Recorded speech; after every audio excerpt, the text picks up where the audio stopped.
It's 5:32 here at Channel 2 News Today. Well, the sign said it all. We saw it from Sky 2 yesterday. Thank you, Houston. See y'all next year. The Houston Livestock Show and Rodeo, for the first time in history, was canceled. That is right. This really difficult decision announced yesterday by city, health, and even rodeo officials.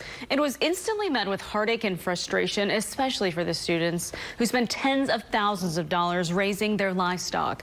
Channel 2's Brittany Jeffers is in Katy this morning, where the district is actually helping to house those animals. So, Brittany, what are things looking like there now? Good morning, guys. Here in this particular barn, I want you to take a look. We've got some heifers and some sheep that I'm told were brought in late last night. As you mentioned, the district right now trying to lend a hand to some of those participants. A lot of them said that, the worst part about the closure here is the fact that they put in so much time and energy to a competition that won't ever happen.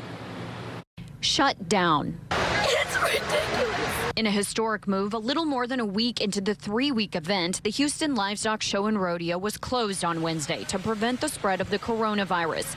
Vendors, students, and competitors heartbroken by the cancellation and the impact they say it will have. And I started crying when I heard it, and I was like, we just drove 5 hours to get here, and we have a hotel, we paid for the rodeo and all this, and they're shutting it all down. For most, no show means no money. The Livestock Show is typically a cash cow, especially for scholarships. This year's goal was to raise $27 million for educational programs like 4-H and FFA. Channel 2 was there as competition animals from across the country were moved out of NRG Park, and some stayed the night at Katy ISD agricultural facility, while their owners are left to sort out what's next. It's really devastating because a lot of these kids invest a lot of money and time into it that's not directly related to the scholarship program or the rodeo itself. These kids spend months and months and tons of money to show that now they don't get to. There's kids that haven't showed their chickens or their turkeys or their steers yet, and we just want to be able to make sure they still have some place to go.